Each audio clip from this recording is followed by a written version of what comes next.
So ayan guys, nakasakay na ako dito sa bus. Going Baguio to. Pero sa Rosario lang yun ako bago pa. Ayan. Ayan guys, mamadali ako kaya bumili lang ako ng tinapay. Sarado pa kasi yung ano sa loob ng PITX. Sarado pa yung mga Chowking, McDo. Kaya wala mabili ng pagkain.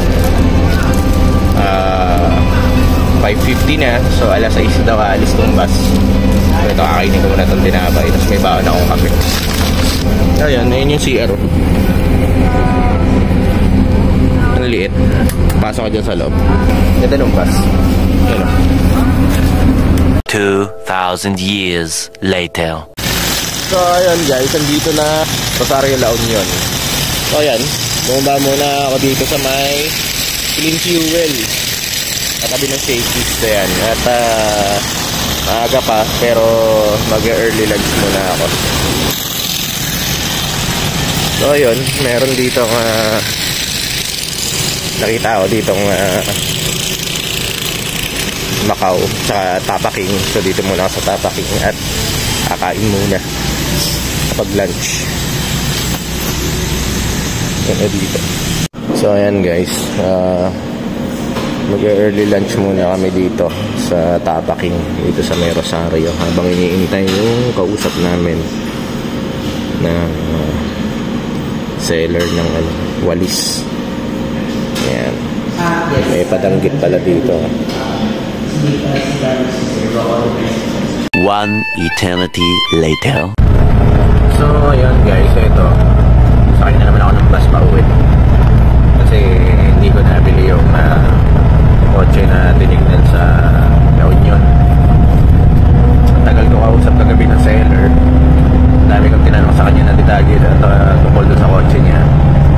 Lahat ng sinagot niya maayos daw yung kotse, lahat daw normal, lahat daw ay properly working. At panalo na daw ako doon sa kotse niya pagka binili ko. Ayun, pagdating kanina, pero lahat ng normal daw, abnormal pala.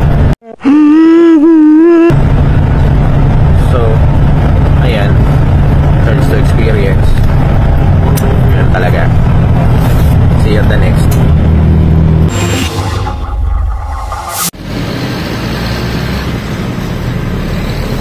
So ayan guys, andito na ako ngayon sa Alaminos. Yan. Kasi matatanda nyo, galing ako ng La Union last week. So ayan guys, andito na Rosario La Union. At nabigo ako dun sa tinignan kong kotse dun. So naghanap ulit ako ng malayo ulit. So tingnan natin kung may inis ako ngayon. Ayan, kapambahay lang ako. Sana okay yung auto dito. So ayan guys, ito yung auto na titignan ko. Yan. Ulay talong na yan. So hanapin lang natin yung may-ari.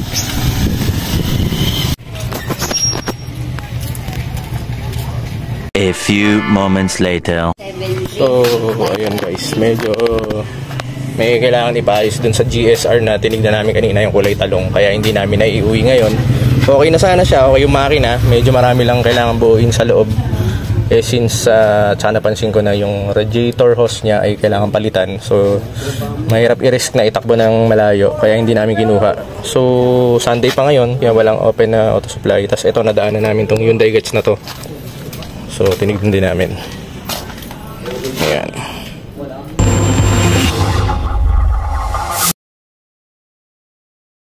So what's up guys?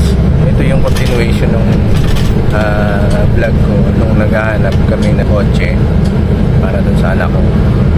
So as you know, galing na kami ng La Union, tapos nanggaling na din kami na Alaminos, Laguna, and then after that marami na rin akong mga pinuntahan na mga dito lang along Cavite, mga ibang mga seller din ng auto.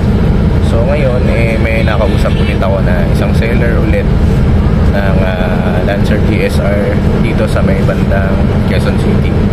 So on the way kami ngayon doon. Ayan, bus mode ulit. So hopefully ay okay yung unit doon at maiuwi na natin. So samahan niyo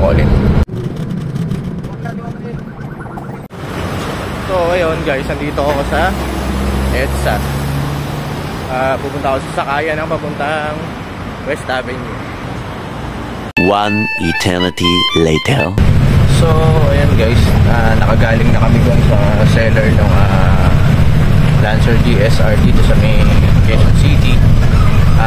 Maayos naman yung loob ng auto, maayos din yung makina, maganda rin yung body. Yung presyo niya medyo mataas siya sa market price, sa ongoing market price. Kaya lang hindi namin kinuha yung kotse ngayon is medyo marami siyang mga unusual na kalampag at mga langit-ngit sa pangilalim, lalo na pag lumiliko, pag nalulubak medyo maraming kalampag. So